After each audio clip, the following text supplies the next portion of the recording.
কিশোরগঞ্জের ঐতিহ্যবাহী পাগলা মসজিদে নিলাম ডাকের সংবাদ সংগ্রহ করতে গিয়ে দুই সাংবাদিকের ওপর হামলার ঘটনা ঘটেছে। এ সময় স্থানীয় নিলাম সিন্ডিকেটের সদস্যরা তাদের ওপর হামলা চালায়। বৃহস্পতিবার ৫ মার্চ আসরের নামাজের পর মসজিদে নিলাম ঘরের সামনে এ হামলার ঘটনা ঘটে। এতে দুই সাংবাদিক আহত হয়ে বর্তমানে হাসপাতালে চিকিৎসাধীন রয়েছেন।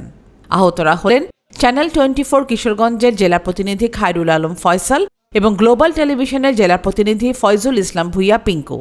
তারা দুজনেই কিশোরগঞ্জ সাংবাদিক ফোরামের সহ সাধারণ সম্পাদক পদে দায়িত্ব পালন করছেন।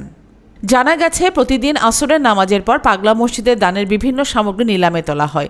এই নিলামকে কেন্দ্র করে স্থানীয় একটি সিন্ডিকেট দীর্ঘদিন ধরে কম দামে এসব দানের সামগ্রী ক্রয় করে আসছিল। ওই সিন্ডিকেটের কার্যক্রম নিয়ে সংবাদ সংগ্রহ করতে ঘটনাস্থলে যান দুই সাংবাদিক সহ 4 জন সংবাদকর্মী। এ সময় একটি প্রভাবশালী সিন্ডিকেট চক্রের লোকজন হঠাৎ করে মব সৃষ্টি করে তাদের ওপর হামলা চালায়। এতে খায়রুল আলম ফয়সাল ও ফয়জুল ইসলাম ভুইয়া পিঙ্কু গুরুতর আহত হন। অভিযোগ রয়েছে, হামলার সময় মসজিদের দায়িত্বে থাকা কিছু ব্যক্তি তাদের উদ্ধার করতে এগিয়ে আসেনি, বরং তাদের কেউ কেউ ওই সিন্ডিকেটের সঙ্গে জড়িত থাকতে পারেন বলে অভিযোগ উঠেছে। পরে মসজিদের দায়িত্বরত আনসার সদস্যদের সহায়তায় আহত দুই সাংবাদিককে উদ্ধার করে হাসপাতালে ভর্তি করা হয়। বর্তমানে তারা চিকিৎসাধীন রয়েছেন। এ ঘটনায় তীব্র নিন্দা ও প্রতিবাদ জানিয়েছে কিশোরগঞ্জ সাংবাদিক ফোরাম।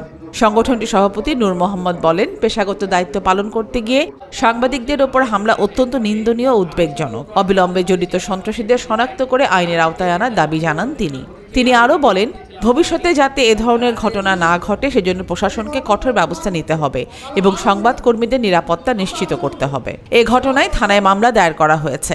ঘটনার পর কিশোরগঞ্জ থানা পুলিশ ঘটনাস্থল পরিদর্শন করেছে। কিশোরগঞ্জ সদর মডেল থানার অফিসার ইনচার্জ মোহাম্মদ আবুল কালাম ভুইয়া জানান, দুই সাংবাদিকের ওপর হামলার ঘটনায় জড়িত জীবন এবং মনা নামে 2 জনকে আটক করা হয়েছে।